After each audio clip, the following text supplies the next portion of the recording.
আসসালামু আলাইকুম দর্শক। আশা করি সবাই ভালো আছেন। আলহামদুলিল্লাহ আমিও ভালো আছি। পূর্বের ন্যায় শরীর বিষয়ক সমস্যা নিয়ে আলোচনায় আজকে আপনাদেরকে আমন্ত্রণ জানাচ্ছি হোমিওপ্যাথি চিকিৎসক ডাক্তার এস.এম. রেজাউল করিম। আজকের আলোচনার বিষয় সোরায়াসিস এবং একজিমা।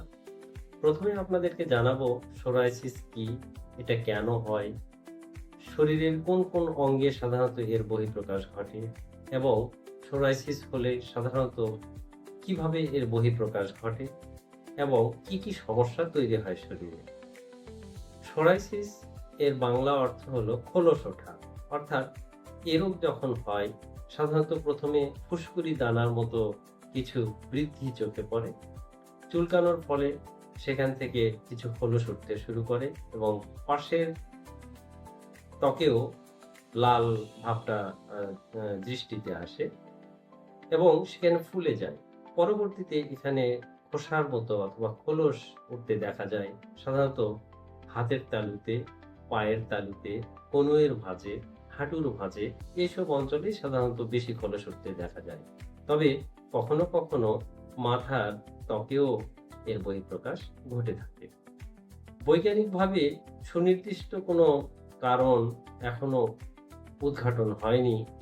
তবে রোগীর কার্যকলাপ, রোগীর খাওয়া-দাওয়ার অভ্যাস, আচরণবিধি, বিভিন্ন ধরনের পোশাক পরিধান এবং তার শরীরে কেমন ঘাম হয়, এসব বিষয় পর্যালোচনা করে সঠিকভাবে চিকিৎসা নিলে সাধারণত এ রোগ থেকে মুক্তি পাওয়া সম্ভব।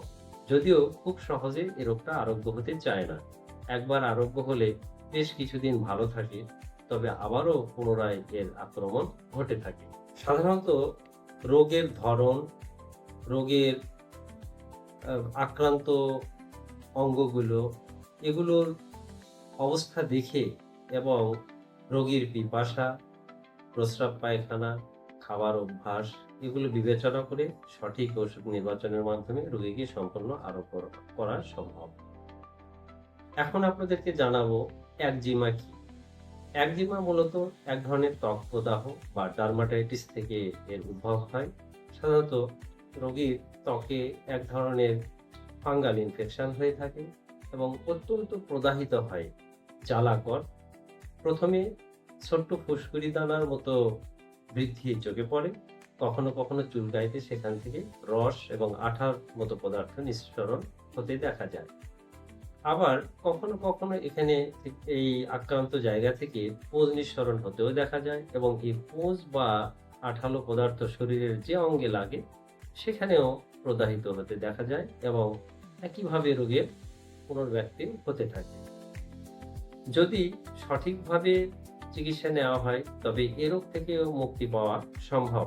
তবে সাধারণত রোগীর এই রোগগুলো হওয়ার জন্য অন্যতম যে কারণগুলো দায়ী তা হলো বেশি বেশি সাবান ব্যবহার করা, সোডা জাতীয় পদার্থের ব্যবহার এবং বিভিন্ন ধরনের চুন নিয়ে কাজকর্ম করলে বা রাসায়নিক পদার্থের ব্যবহার বেশি করে থাকলে সেক্ষেত্রে একজিমা জাতীয় সমস্যা দেখা যায়।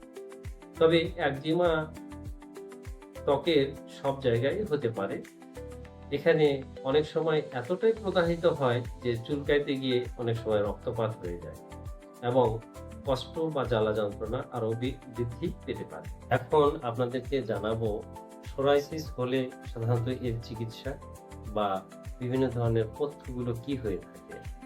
সাধারণত সোরায়াসিস হলে শরীরকে সবসময় পরিষ্কার পরিচ্ছন্ন রাখতে হবে, পোশাক পরিচ্ছদ নিয়মিত পরিষ্কার রাখতে হবে, শরীরকে ধুলাবালি মুক্ত এবং যদি অতিরিক্ত ঘাম হওয়ার প্রবণতা থাকে তাহলে শরীরটাকে শুষ্ক রাখার চেষ্টা করতে হবে। সাধারণত সোরায়াসিস হলে যে সকল চিকিৎসা এবং পথ্য আমাদের প্রয়োজন পড়ে তার মধ্যে অন্যতম হলো শরীরকে সবসময় পরিষ্কার পরিচ্ছন্ন রাখা, ধুলাবালির পরিবেশে কম যাওয়া, শরীরে যেন প্রচুর পরিমাণে ঘাম না হয় সেদিকে খেয়াল রাখা, অথবা যদি শরীরে প্রচুর ঘাম হয় তাহলে সেটাকে রোধ করা এবং শরীরকে শুষ্ক রাখার ব্যাপারে নজর দিতে হবে।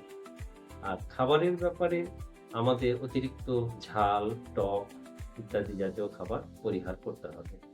এখন আপনাদেরকে জানাবো একজিমা হলে সাধারণত কি কি চিকিৎসা প্রদান করা হয়ে থাকে?